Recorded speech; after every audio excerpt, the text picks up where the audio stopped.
Bien, bonjour à toutes et à tous et bienvenue à notre Minute Qualité du médico-social avec une thématique du jour qui est très attendue. Donc, c'est la deuxième fois que nous organisons cet événement avec l'Omédite Pays de la Loire, avec qui je suis accompagnée de Fanny Dacremont. Bonjour à tous. Et nous avons aujourd'hui, comme c'est le cycle pour nos minutes qualité du médico-social 2024, nous avons la chance de pouvoir bénéficier de 3 retours d'expérience. Donc, je remercie vraiment chaleureusement les 3 structures qui ont accepté de partager leur expérience aujourd'hui. On a la chance pour ce minute qualité médico-social de pouvoir avoir un retour d'expérience d'un EHPAD, d'une structure handicap et d'un service de soins infirmiers à domicile. Donc, nous espérons que vous allez pouvoir trouver les réponses, ou du moins des pistes de réponses à toutes les questions que vous portez. Donc, c'est un MQMS qui est enregistré comme à l'habitude et qui va être co-animé du côté de Calirel Santé par Émilie Doranlot. Et Émilie, je te laisse la parole pour présenter le sommaire et la dynamique de ce minute qualité du médico-social. Et bon webinaire à tous et bons échanges à chacun d'entre vous. Merci Noémie. Donc oui, je suis Émilie Doranlot, chargée de mission avec Calirel Santé sur le secteur du médico-social et la mission événements indésirables graves associés aux soins. Donc nous allons être plusieurs à intervenir aujourd'hui et on se présentera au fur et à mesure des interventions. Donc aujourd'hui, une première partie plutôt introductive qui va permettre de resituer les contextes et les enjeux de la sécurisation du circuit du médicament. Des présentations autour des ressources et des outils qui sont mis à votre disposition par l'Omédite Pays de la Loire et Calirel Santé. Et puis après, on se répartira, on vous expliquera en 3 salles différentes pour que vous puissiez bénéficier du retour d'expérience en fonction de votre secteur d'activité. Et puis, on finira par une phase de synthèse et de conclusion en se retrouvant tous ensemble. Quelques petits éléments, peut-être vous dire de bien penser à laisser vos micros coupés. On conservera à chaque fois un temps d'échange pour que vous puissiez poser vos questions. Vous pouvez aussi d'ores et déjà, si vous avez des questions, les poser au fur et à mesure sur le chat. Alors, pour commencer, des éléments de contexte et d'enjeu pour situer le périmètre de ce MQMS. Donc, on repart sur un modèle qui nous est cher à Calirel et que vous avez désormais l'habitude de retrouver dans le cadre de nos minutes qualité du médico-social, à savoir le modèle de Shortel et notamment des éléments de structuration. Je veux bien, Fanny, s'il te plaît, si tu as la possibilité d'avancer sur le diaporama pour que je puisse bénéficier de l'ensemble de la diapositive. Je te remercie. Donc, une première partie qui est plutôt centrée sur le volet de pilotage, avec on va retrouver des éléments de stratégie et de structuration, mais pour lequel je vais revenir un petit peu plus en détail pour les illustrer au travers de la thématique du médicament. Et puis, une partie déclinaison en proximité avec l'accompagnement des équipes sur des volets plutôt techniques et culturels, mais on fait un zoom tout de suite sur ces éléments si vous le voulez bien. Donc, sur la première partie qui est consacrée plutôt au pilotage en termes de structuration, en termes d'éléments de stratégie, au sein de votre établissement, vous pouvez vous appuyer sur votre projet d'établissement, votre projet de service qui va reprendre les éléments de politique qualité et de sécurisation de la prise en charge médicamenteuse. Donc, c'est vraiment ce qui va permettre de donner le cap et de donner la vision, les enjeux autour du circuit du médicament. Et puis, en termes de structuration, vous pouvez travailler sur les éléments suivants. Vous en avez cité un certain nombre qui vous aideront à organiser votre projet au sein de votre établissement, notamment avoir une procédure qui décrit en fait les rôles de chacun, aussi bien que ce soit les médecins traitants, les médecins coordonnateurs, les infirmiers, les infirmières, les aides-soignants, enfin vraiment l'ensemble de vos professionnels qui interviennent dans le cadre du circuit du médicament. Et donc, ça va vous permettre voilà, de formaliser cette organisation. Et également avoir un document qui vous permettra de décrire les étapes clés du circuit du médicament. Et puis également s'assurer que les règles de sécurisation et les alertes sont bien prises en compte dans votre établissement.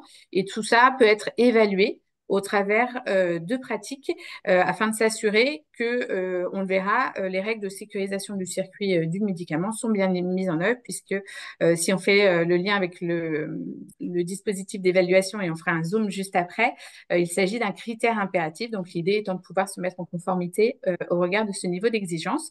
Et puis également, toute la démarche qualité et gestion des risques contribue au final à la sécurisation du circuit du médicament. Et entre autres, là, on refaisait le zoom sur l'importance de recueillir les événements indésirables dans le cadre de votre démarche qualité, gestion des risques et en lien avec le circuit de médicaments. Donc, l'idée vraiment dans cette première étape, c'est que vous puissiez, en tant qu'établissement, définir et déployer votre stratégie en matière de gestion du risque médicamenteux. Donc ça, voilà pour la première partie de pilotage. On vous a remis, comme je vous le disais, un critère du manuel pour faire le lien sur cette stratégie, justement, et les attendus qui sont demandés. Donc notamment, il est attendu que le projet d'établissement contienne à minima l'identification d'un référent médicament, qu'une mise à jour soit réalisée de votre politique de sécurisation de la prise en charge médicamenteuse une fois par an et avec association et suivi d'un plan d'action, mais également un plan de formation continue des professionnels qui prendra en compte les risques auxquels vous êtes confrontés dans votre établissement. On l'a évoqué, la mise à jour et la mise à disposition d'un certain nombre de documents en lien avec le processus de prise en charge. Alors, on attend qu'ils soient rédigés, mais également accessibles et connus des équipes médicales et soignantes. Et plus globalement, qu'il y ait une communication auprès des résidents, des personnes accueillies et des usagers au travers du conseil de la vie sociale ou au travers de toutes les formes auxquelles vous pouvez associer les représentants des usagers et les usagers plus globalement. Je pense que les retours d'expérience permettront entre autres d'illustrer certains de ces éléments au travers des différents secteurs que nous pourrons évoquer tout à l'heure. Donc voilà sur cette première partie de pilotage. Et la deuxième partie est plutôt orientée sur le volet de sécurisation en matière technique et culturelle. Donc comment on déploie en proximité l'ensemble de ces éléments. Donc entre autres, ça va passer par des sessions de formation régulièrement. On vous a rappelé l'importance de l'identité-vigilance, de la règle des 5 B, voilà entre autres comme outil, et également de se dire comment on peut sensibiliser les personnes au choix dans le cadre de la stratégie thérapeutique en associant les personnes accompagnées dans le cadre de la gestion du traitement médicamenteux pour qu'il y ait une adhésion, une meilleure compréhension de la personne accompagnée. Donc voilà en termes d'enjeux par rapport à la déclinaison en proximité. Fanny, je veux bien que tu passes à la diapositive suivante sur laquelle on vous a resitué l'ensemble des éléments qui sont relatifs et des attendus dans le cadre du manuel HS, dans le cadre du dispositif d'évaluation. Donc, on va retrouver des éléments dans le cadre du chapitre 1 qui est plutôt lié à l'usager et à la personne. On l'a évoqué juste avant, c'est comment on peut associer la personne accompagnée et pour qu'elle soit actrice de ses choix dans le cadre de l'accompagnement de sa santé. Et puis également dans le chapitre 3 qui est relatif à l'établissement sur toute la démarche de stratégie de structuration avec un critère impératif que l'on évoquait sur le respect de la sécurisation du médicament. Donc, vous voyez que l'ensemble des éléments se retrouvent au travers de l'objectif 3.6, l'établissement définit et déploie sa stratégie de gestion du risque médicamenteux. Donc, vous retrouvez l'ensemble des éléments auxquels vous pouvez vous référer dans le cadre du dispositif d'évaluation. Et donc, au travers de tout ça, on vous a relisté un certain nombre de questions que vous pouvez vous poser dans le cadre de la structuration de votre démarche pour vous dire où est-ce que vous en êtes, vous, en termes de sécurisation de votre circuit de médicaments. Donc, entre autres, comment vous avez défini votre stratégie? Est-ce que les professionnels sont associés? Est-ce que les documents sont formalisés et identifient des responsabilités? Est-ce que vous avez décrit l'ensemble des étapes? Quels sont les supports de communication? Je ne vais pas toutes les lister là, mais voilà. L'idée, c'est de pouvoir vous questionner au travers de tout ça pour avoir un état des lieux de vos pratiques et savoir identifier le plan d'action qui pourrait être associé. Je vais passer désormais la parole à Fanny Dacremont pour la présentation sur les ressources et les outils de l'Omedit. Oui, alors pour ceux qui ne connaissent pas l'Omedit, donc on est Omedit, c'est pour Observatoire du médicament, des dispositifs médicaux et de l'innovation thérapeutique. Donc, on est une structure régionale d'appui et d'expertise de l'ARS sur les produits de santé. Donc, on a pour objectif d'animer la politique régionale sur tout le domaine des médicaments et des dispositifs médicaux. Donc, ça se passe au travers de 8 grands axes, donc tous en lien avec les produits de santé, que sont donc l'analyse et le suivi des engagements contractuels, donc notamment avec les établissements de santé, la sécurisation du circuit des produits de santé en établissement et en structure médico-sociale. Donc, c'est pour ça aussi qu'on intervient aujourd'hui. La qualité et la sécurité de la prise en charge thérapeutique tout au long du parcours de soins du patient, avec le lien notamment entre la ville et l'hôpital. Un autre axe autour de l'expertise médico-économique et la contribution à la maîtrise des dépenses en produits de santé. Un axe sur la promotion et l'évaluation de la pertinence et du bon usage des produits de santé, donc avec aussi un volet d'information, de communication et de formation des professionnels de santé. Et un dernier axe autour de la gestion des événements indésirables graves en lien avec les produits de santé. Donc, qu'on anime avec les autres structures régionales d'appui, donc notamment Calirel, dans le cadre du REVA. Donc, le circuit du médicament en établissement en structure médico-sociale, qu'est-ce que c'est? Donc, c'est un processus complexe et aussi un processus à risque. Alors, pourquoi donc un processus complexe? Parce que donc, il y a différentes étapes que vous connaissez, qui vont de la prescription avec la dispensation, le transport, la préparation des doses administrées, l'administration et le suivi, la surveillance qui entraîne une réévaluation de la prescription. Donc, c'est vraiment un processus continu. Il y a des intervenants multiples, parce que ça peut être des intervenants extérieurs à la structure, notamment médecins, pharmaciens, des intervenants internes avec les infirmiers, les aides-soignants, tous les aidants. Et puis, on est quand même sur des produits à risque. Les médicaments, on sait tous que ce n'est pas anodin. Et puis, aussi une population à risque, parce qu'en établissements médico-sociaux, que ce soit les personnes âgées ou les personnes handicapées, c'est des personnes qui sont beaucoup plus à risque d'effets indésirables. Et donc, on est d'autant plus vigilant dans cette population. Et puis, donc, le circuit du médicament, je vous ai dit, c'est différentes étapes. Et pour le sécuriser, il est important de bien sécuriser chacune des étapes, parce que s'il y en a une qui ne fonctionne pas, ça va déstabiliser l'ensemble du circuit. Alors, les enjeux, pourquoi on sécurise le circuit du médicament? Déjà, c'est pour prévenir les erreurs médicamenteuses. On sait qu'il y a énormément d'erreurs médicamenteuses qui ont lieu et donc c'est à risque d'effets indésirables pour le patient, iatrogénie médicamenteuse, et donc on veut vraiment prévenir ces erreurs par la sécurisation du circuit du médicament.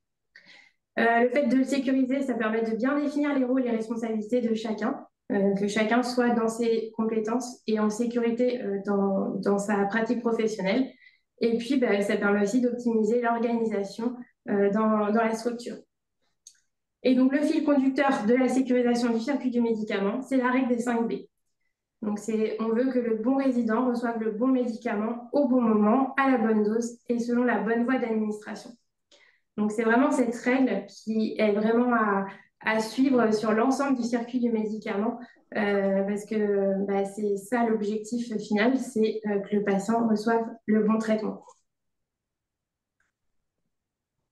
Alors, les questions à se poser quand on cherche à sécuriser son circuit, c'est déjà comment se déroule chacune des étapes du circuit du médicament dans ma structure. Comment se déroule la prescription, qui l'a fait, comment, la dispensation, l'administration des médicaments. Et donc, pour chacune des étapes, qui fait quoi, comment. Après, l'autre question, c'est est-ce que ce circuit du médicament est organisé? Est-ce qu'il a été défini? Ou est-ce que c'est juste des habitudes où ça a toujours fonctionné comme ça? Donc là, ce qu'on veut vraiment, c'est que le circuit du médicament soit déjà organisé et qu'en plus, il soit formalisé. Donc, Émilie vous l'a déjà dit en amont, mais voilà, avoir une politique sur la prise en charge médicamenteuse, des protocoles, des procédures pour définir chacune des étapes du circuit. Après, c'est aussi se poser la question de où sont les risques d'erreur sur mon circuit, sur chacune des étapes. Quels sont les points de défaillance que moi, je peux identifier? Ou alors, ça peut être aussi qu'on peut identifier à partir d'outils d'auto-évaluation, d'audit interne, externe. Mais c'est vraiment, voilà, quelles sont les étapes où là, il peut y avoir un risque. Ça peut être aussi à partir de retours d'expérience suite à des erreurs médicamenteuses ou à des presque erreurs et qui ont été rattrapées. Mais voilà, c'est vraiment quels sont les points risques et puis derrière, qu'est-ce que je peux mettre en place pour éviter ces erreurs, pour sécuriser ce circuit. Et puis aussi, quand on a toute une liste d'actions d'amélioration, c'est comment on les priorise en fonction de leur fréquence, de leur gravité, puis aussi de leur faisabilité. Parce qu'il y a des actions qui sont très faciles à mettre en place, qui ne font pas un fort impact, mais qui vont permettre déjà de sécuriser le circuit. Alors, si on reprend le circuit du médicament, je vous ai remis quelques points clés pour chacune des étapes de ce qu'on peut voir dans les établissements, dans les structures et qui posent problème. Et donc, c'est vraiment des points où il faut vraiment être vigilant. Donc, pour la première étape du circuit, donc la prescription médicamenteuse, donc il faut que toutes les prescriptions soient écrites et à jour. On ait toujours des prescriptions en cours de validité. D'avoir au maximum un support unique de prescription pour avoir l'ensemble des prescriptions sur un seul support. Et donc attention aux retranscriptions. Donc pas de retranscription ni d'utilisation de supports intermédiaires, de tableaux récapitulatifs qui permettent d'après de faire la préparation ou autre. On utilise toujours la prescription du patient pour pouvoir préparer les médicaments et administrer. Donc la deuxième étape sur la dispensation, les points importants, c'est de bien définir les modalités de dispensation des médicaments avec les pharmacies. Est-ce qu'on est sur des boîtes qui vont être identifiées au nom du patient? Est-ce qu'on est sur de la préparation des doses à administrer réalisées par la pharmacie? Donc, bien définir ces modalités de dispensation, que les résidents soient bien identifiés sur les médicaments. Chaque médicament, donc on sait bien à quel résident ça correspond. Et puis d'avoir du lien aussi avec la pharmacie. Quand vous avez une convention avec une pharmacie, ne pas hésiter à avoir des rencontres régulières pour expliquer ce qui fonctionne moins bien et comment on peut fluidifier cette interface entre la pharmacie et l'établissement. Donc après, au niveau de l'établissement, concernant le stockage des médicaments, donc les points clés, c'est vraiment d'avoir des locaux de stockage des médicaments qui soient sécurisés. Bien, tous les médicaments soient dans un endroit sécurisé avec un accès limité aux personnes habilitées. Autre point d'attention, c'est le respect des conditions de conservation. Donc, il y a besoin que certains médicaments soient à l'abri de la lumière. Les médicaments qui ont des conditions particulières de température de conservation, donc notamment tout ce qui est médicaments réfrigérés. Et puis, bien sûr, le suivi des périmés qui doit être fait régulièrement et tracé. Et puis, pour ceux qui ont des stupéfiants, la gestion des stupéfiants, avec attention au stock restant de patients qui ont terminé un traitement et qui sont conservés dans l'établissement. Donc, ça, bien à renvoyer à la pharmacie et puis bien suivre les stupéfiants en stock et leur traçabilité. Donc après, la préparation des doses administrées, donc elle peut être faite soit par la pharmacie, soit en interne à l'établissement. Donc faut que cette préparation soit toujours faite au regard de la prescription et non d'un tableau ou d'un support intermédiaire. C'est toujours la prescription qui prévaut. Donc elle doit être faite en zone dédiée et adaptée. Bien identifier le résident et le médicament sur les récipients, les piluliers qui vont être utilisés. Donc, notamment tout ce qui est forme buvable en petits récipients. Donc, bien identifier le résident et le médicament sur le pot patient couvercle et bien avoir les deux qui soient indiqués. Et avoir un double contrôle de cette préparation qui soit réalisée. Au niveau de l'administration, pour rappel, l'administration, c'est un rôle infirmier. Donc, l'administration des médicaments, c'est du rôle de l'infirmier. Après, il y a de l'aide à la prise qui est possible en structure médico-sociale pour les médicaments non injectables, préalablement préparés, donc selon leur forme galénique et la formation des professionnels. Donc ça, il y a des tableaux récapitulatifs qui permettent de savoir qui peut faire quoi, comment. Au niveau de cette étape d'administration d'aide à la prise, ce qui est très important, c'est le contrôle des 5B. notamment l'identité du résident. On voit beaucoup d'erreurs d'inversion de traitement entre patients. Donc, vraiment très important de toujours contrôler l'identité du résident entre donc le résident qui est devant nous et le médicament qu'on prend. Faire attention et vigilance sur les conditions de broyage des médicaments. Donc, pour les patients qui ont des troubles de la déglutition, donc, tous les médicaments ne peuvent pas être broyés. Donc, ça doit être prescrit. Et puis, il y a des listes qui existent des médicaments écrasables. Et bien tracer la prise ou non des médicaments en temps réel au maximum. Mais important de faire cette traçabilité pour savoir ce que le patient a réellement reçu, pris pendant la journée. Alors, les clés de la réussite pour sécuriser son circuit de médicaments, déjà désigner un référent de la prise en charge médicamenteuse qui va pouvoir porter ce sujet au niveau de la structure.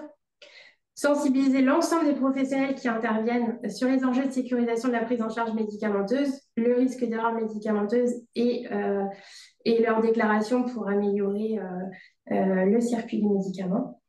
Donc, on l'a dit, bien décrire, bien formaliser le circuit de médicaments à l'aide de procédures, protocoles, qui fait quoi, quand, comment. Souvent, ça fonctionne bien parce que les équipes sont habituées, mais il faut que tout soit décrit pour que n'importe quelle personne qui doit intervenir dans la structure puisse savoir ce qu'elle doit faire, comment et quand.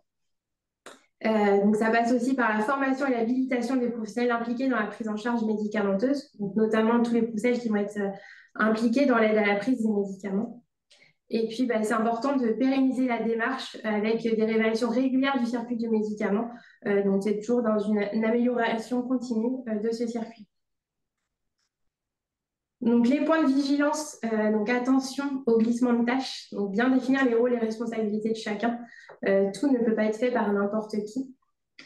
Attention aux interruptions de tâches aussi, notamment sur les étapes de préparation et de distribution des médicaments, parce que c'est un risque d'erreur médicamenteuse. Donc, il y a des outils qui existent pour vous aider à sensibiliser les professionnels et aussi les résidents. La formation continue de professionnels qui doit être réalisée.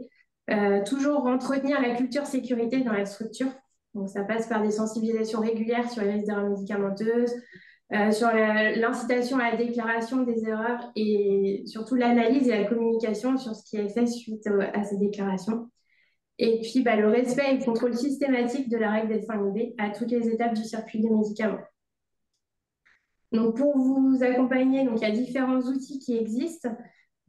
Donc, au niveau de l'Omedit Pays de la Loire, je vous ai remis l'adresse de notre site internet. Et donc, vous pouvez retrouver différents documents dans l'onglet Qualité, Sécurité et Vigilance. Donc, il y a Sécurisation du circuit des produits de santé.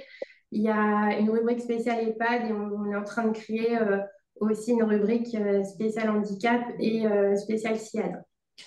Donc, au niveau de l'Omedit, donc il y a des accompagnements là qui sont actuellement faits, portés par l'ARS pour les EHPAD sans PUI. Nous aussi, on peut intervenir pour des accompagnements personnalisés dans les structures. Donc après, on s'adapte en fonction des besoins. Donc, ça peut être réaliser un audit sur site ou alors être en appui pour la relecture de procédures sur le circuit de médicaments. Donc, on s'adapte vraiment à vos besoins, mais en tout cas, n'hésitez pas à nous solliciter sur le sujet. Sinon, je vous ai remis un document qui référence les outils des différents Omedit de France sur la sécurisation du circuit du médicament en établissement médico-social. Donc, il y a les ressources. Donc, pour chacun des critères du manuel d'évaluation de l'AHS, il y a des ressources en fonction des régions. Donc, n'hésitez pas à les piocher dedans. Il y a plein de documents très intéressants.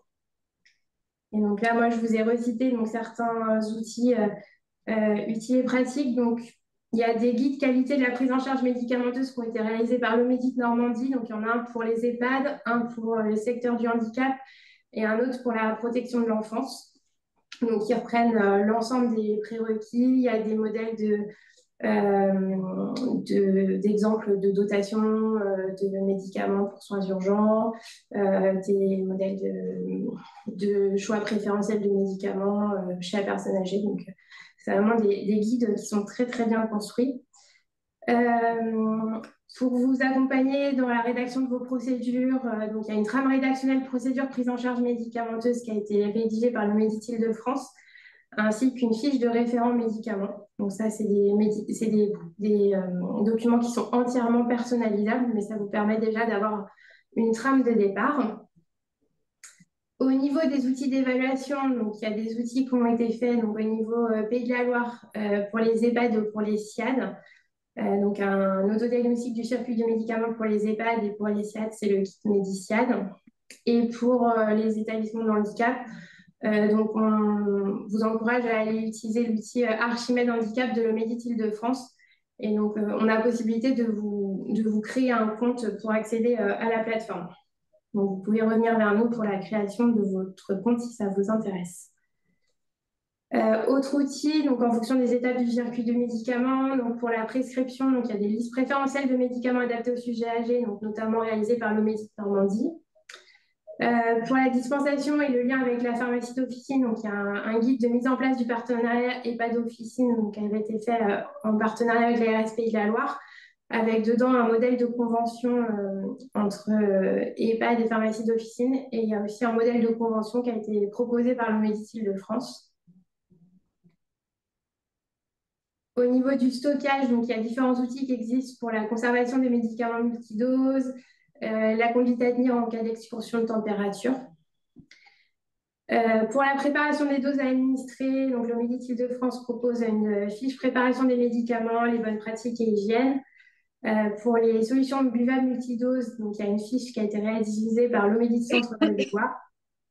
Et puis pour les médicaments écrasables, donc il y a la liste de l'Omédic Normandie qui est mise à jour mensuellement, donc n'hésitez pas à les regarder, surtout qu'il y a la possibilité d'écraser ou non, mais aussi dans quel contenant on peut utiliser, on peut prendre avec quoi on peut prendre le médicament. Est-ce qu'on peut le prendre dans l'eau, avec une compote, avec un yaourt, en fonction des molécules, c'est pas tout le temps possible.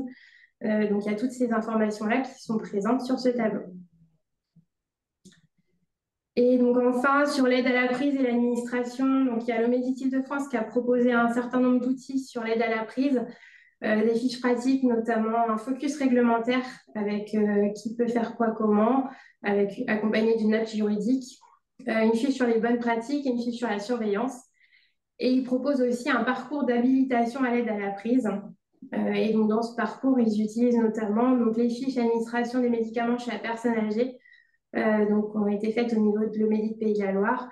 Donc on a différentes fiches selon les voies d'administration, donc voie orale, oculaire, cutanée, pulmonaire, ORL et oxygénothérapie.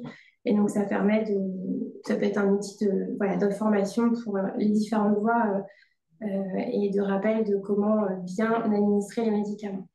Et puis donc avec l'ARS, on est en train de travailler sur un MOOC sur l'aide à la prise des médicaments. Donc on vous tiendra bien évidemment au courant dès qu'il sera disponible.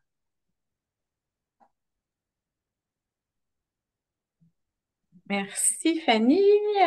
Peut-être juste une petite précision parce qu'on a eu un certain nombre de questions par rapport à tous ces outils qui sont très intéressants. Donc en effet, la présentation est enregistrée, le replay sera disponible la semaine prochaine sur le site de Kelly-REL, mais également la présentation diaporama sur lequel on vous mettra l'ensemble des liens qui seront cliquables pour vous permettre d'accéder directement aux outils qui sont présentés tout au long de la présentation. Je pense que ça répondra à un certain nombre de questions qu'on a pu voir sur le chat.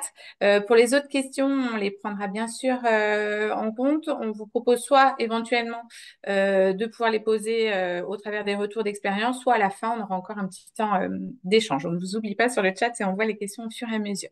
Un zoom avant de passer justement au retour d'expérience sur également les outils qui sont proposés par Kelly-REL Santé. Donc, il y avait eu précédemment un MQMS dédié en collaboration également avec le Médit à la gestion du risque médicamenteux, donc que vous pouvez également retrouver en complément sur notre site. On vous a remis sur les sujets d'identito-vigilance la possibilité d'organiser un jeu d'enquête sérieux, un Santescape, sur Il était une fois l'identito-vigilance qui a été créé avec le GCS e-santé, voilà, donc sur lequel vous pouvez vous appuyer également pour animer voilà, des instants de sensibilisation de vos professionnels. Et puis également 2 BD en lien avec la thématique qui peuvent être rapprochées sur les interruptions de tâches et le fait de partager ses erreurs. Ça a été largement évoqué également par Fanny. Donc voilà, des ressources sur lesquelles vous pouvez vous appuyer au niveau de Calirel. Et puis plus globalement, en fait, vous dire que ça s'appuie quand même, ça s'inscrit dans le cadre de la démarche qualité et de la gestion des risques. Donc, on vous remet le MQMS qui évoque cette thématique puisque c'est vraiment un des fondements de tout ce que l'on a pu voir. Et également, dans le cadre de l'analyse des événements indésirables, Kelly mettait à disposition au niveau régional des fiches de retour d'expérience suite à des événements indésirables, entre autres en lien avec des erreurs médicamenteuses. Donc, n'hésitez pas à aller les consulter et ça peut permettre de vous inspirer dans le cadre de vos démarches. Voilà, donc on a fait le tour de ce qu'on voulait vous présenter en termes d'introduction sur l'ensemble des supports qui sont disponibles et puis plus globalement quels sont les enjeux en termes de sécurisation de circuits de médicaments. On va vous passer du coup sur les retours d'expérience par secteur. Peut-être qu'on va pouvoir conclure pour respecter le timing que l'on avait annoncé de 12h15. Pour d'abord commencer par remercier l'Omedit qui a co-animé avec nous ce MQMS voilà, et dire que vous pouvez bien sûr retrouver l'ensemble des ressources qui ont été évoquées. Remercier les 3 établissements. Voilà, parce que c'est vrai qu'on met le zoom sur les retours d'expérience et ça rend concret un peu ce qu'on peut vous proposer. Donc encore un grand merci à l'EHPAD d'Ambroise Paré, à l'IUM de la Marière et au SIAD de la DMR 85. Et vous dire que l'on se retrouvera le mois prochain, donc le 31 mai. Donc là, ça sera plus un MQMS, maintenant comme vous en avez l'habitude, qui sera dédié aux structures qui seront évaluées. Alors, c'est pas forcément au premier semestre 2025, mais c'est d'ici le premier semestre 2025. Donc, si vous êtes concerné par une évaluation d'ici le premier semestre 2025 et que vous voulez avoir des clés de lecture par rapport au dispositif, on vous donne rendez-vous le 31 mai et via inscription avec le lien qui partira la semaine prochaine. Je remercie aussi toute la team Kelirel qui était là en support pour la logistique. Et puis, on vous retrouve prochainement. Merci à tous.